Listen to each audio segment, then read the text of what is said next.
Dozens of Palestinians have been killed in overnight Israeli airstrikes on the south of the Gaza Strip, including children in Rafah. Fears are growing that Israeli troops could push further into Gaza's southernmost town, where roughly half of the Strip's population have taken refuge. In the coming days, U.S. Secretary of State Antony Blinken is expected in the region, and on a visit to Cairo, the French foreign minister has condemned talk about forced displacement of Gazans into Egypt.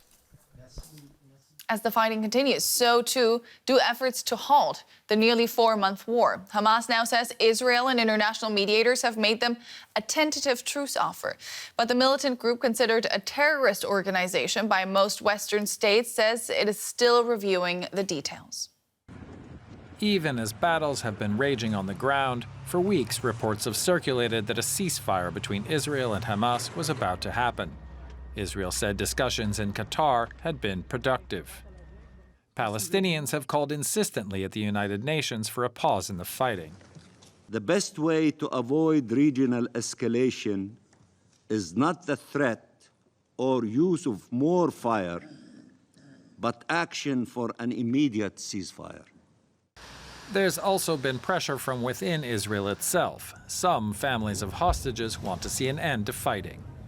I need the results. I need a deal. I need to see my sister coming back, to see her crossing the border.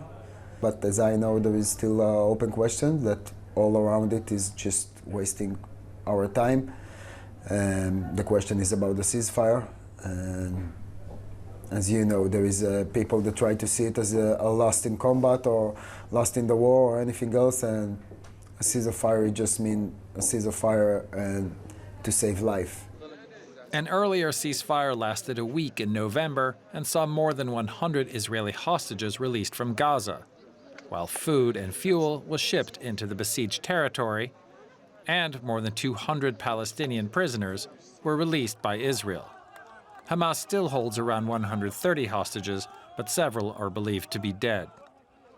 Since then, Israel's biggest backer, the U.S., has avoided using the term ceasefire to talk about negotiations, even while it says it's been applying pressure behind the scenes. Look, we've seen the way we got those 100 hostages out was through a week-long humanitarian pause, stopping a temporary stoppage in the fighting. Israeli Prime Minister Benjamin Netanyahu has also largely avoided using the word ceasefire, while recognizing the need to get hostages out of Gaza and applying strict conditions. We are working to achieve an additional framework for the release of our captives, but I stress, not at any cost. I have red lines. Among them, we will not finish the war, we will not remove IDF from the Strip, and we will not free thousands of terrorists. We are working on all three together, and we will not concede on any of them. Despite all those obstacles, the two sides kept negotiating in Qatar. What's unclear now is how long a ceasefire will actually last. For more on these negotiations, I'm joined now by Oliver McTernan. He's the director of the NGO Forward Thinking, which works on conflict resolution and mediation, especially in the Middle East. Welcome back to DW, Mr. McTernan. Now, what can you tell us about the conditions of the U.S.-backed proposal for a fresh ceasefire that Hamas is currently considering? Well, I think the problem is the gap between the position of Netanyahu and his government and the Hamas military leadership. I'm told that the Hamas leadership want a permanent ceasefire and then to negotiate on the principle all for all the hostages for all the Palestinian prisoners. Netanyahu, as we've just heard from that clip you played, is determined, A, there won't be a permanent ceasefire, and secondly, that he will not negotiate on that principle all for all. Now, what I understand, the proposal that came out at the Paris meeting last week was that, again, to have these short pauses, to have a 2-week pause, I believe, to begin with, in which whatever young people or elderly that are still held in Gaza can be exchanged, and then to see how that can progress. But there is no talk of a permanent ceasefire, and I think that's the root of the problem. I can't see how, with the complex mechanism also for negotiations, how they can reach agreement. I hope I'm wrong. Yeah, not much wriggle room. Are you optimistic at all that a deal, maybe not this deal, but any deal that will bring some relief to Gazans and the people waiting to get their hostages back home will be made? The pain of the families that are waiting for the relatives to be released from Gaza must be enormous. I knew the Shalit family and the 5 years they suffered. I got a little sense of it.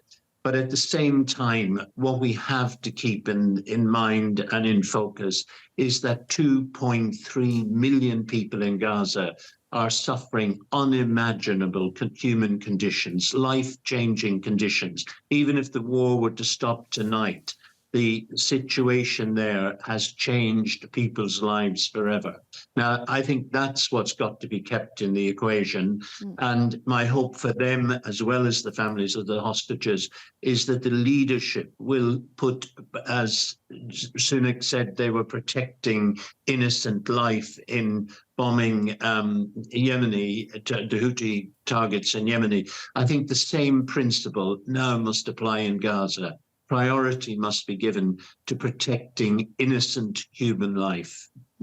U.S. Secretary of State Antony Blinken is actually heading to the Middle East to work towards not only the release of the hostages, but also a humanitarian pause in Gaza to bring that relief that you were just talking about. What leverage does he have at this point?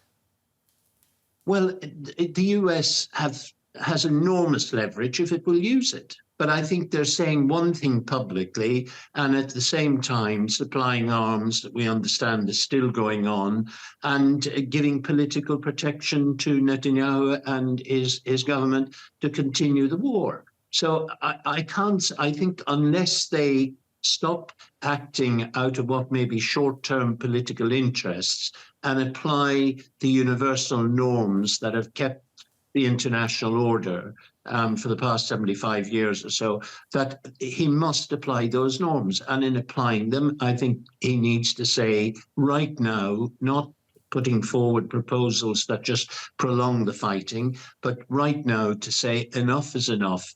We're providing you with no more arms or political protection. You've got to stop the fighting. You've got to stop the continual assault on the 2.3 million people in Gaza.